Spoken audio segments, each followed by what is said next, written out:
स्वास्थ्य मंत्री बनने के बाद निशांत कुमार ने पहली बार किया है सबसे बड़ी कार्रवाई। जब से निशांत कुमार स्वास्थ्य मंत्री बने थे बिहार के, उसके बाद पहली बार गए थे पीएमसीएच और पीएमसीएच के बाद वहां पे भगदड़ी मच गया था। और जब वो प्रिंसिपल साहब से मिलने की कोशिश की, यहाँ के प्रिंसिपल साहब गायब हैं, उनसे हमने फोन से भी करने की कोशिश की, नहीं उठा रहे। तो प्रिंसिपल वहां से गायब थे और जब प्रिंसिपल साहब को फोन करते हैं तो प्रिंसिपल साहब उनका फोन ही नहीं रिसीव करते हैं, जिसके बाद वो बड़ी कार्रवाई करते हुए प्रिंसिपल साहब को वहां से हटा देते हैं और नया प्रिंसिपल साहब को वहां पे बना देते हैं। पहले पीएमसीएच का जो प्रिंसिपल था वो नरेंद्र प्रताप सिंह था और अब जो पीएमसीएच का नया प्रिंसिपल बनी है वो है गीता सिन्हा। डॉक्टर नरेंद्र प्रताप सिंह पे बड़ा आरोप लगता है कि वह सरकारी कार्यक्रम के दौरान वो बिना छुट्टी लिए वहाँ पे अनुपस्थित रहते हैं और कॉल करने पे वो कॉल को रिसीव नहीं करते हैं, उसके वजह से उन्हें हमेशा के लिए छुट्टी कर दिया जाता है। चलिए अब बात करते हैं अपना पटना वाले खान सर के बारे में। खान सर के कोचिंग संस्था में कल आग लग जाता है और वो आग लगने का कारण बताया जा रहा है शॉर्ट सर्किट। बाकी कोई प्रशासनिक बयान नहीं आया है कि आग लगने का क्या कारण है। अभी हाल में ही प्रयागराज में खान सर का कोचिंग संस्था को सील कर दिया गया है। जब से लखनऊ में आग लगा है तब से आग लगने का कारण क्या है वो अभी तक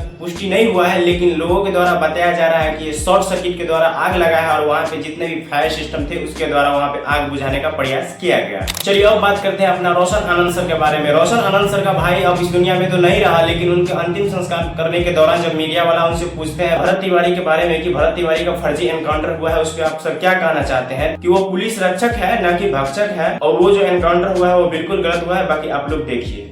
भरत तिवारी हत्याकांड, भरत तिवारी ने सरेंडर कर दिया तो फिर उनका इनकाउंटर क्यों किया गया? और इस वीडियो को देखने के बाद मुझे ऐसा लगता है कि रोशन आनंद सर को अपने भाई खोने के साथ साथ भरत तिवारी जी को खोने का भी दुख और आशंका लग रहा है। बाकी इस पे आप क्या सोचते हैं अपनी राय कमेंट में जरूर दीजिएगा। चलिए अब बात करते हैं अपना खेसारी भैया के बारे में। खेसारी लाल यादव का गाना आता है रोशन रोही के साथ और फैंस ज्यादा बायकॉट करते हैं खेसारी लाल यादव का कि आशीष यादव के साथ गाना लाइए, रोशन रोही के साथ गाना नहीं लाइए, क्योंकि रोशन रोही हमेशा आशीष यादव को टारगेट करता है। खेसारी भैया तो मानते नहीं है लेकिन गाना तो ला देते हैं, लेकिन और उसके बाद वो आशीष यादव से मिलते हैं और आशीष यादव के साथ रील भी बनाते हैं और उनको लेकर चले जाते हैं मुंबई। और कुछ नया होने वाला है भोजपुरी इंडस्ट्री में आशीष यादव और खेसारी लाल यादव। बाकी आप आशीष यादव का फैन हो या खेसारी लाल यादव का फैन हो, मुझे कमेंट में जरूर बताना।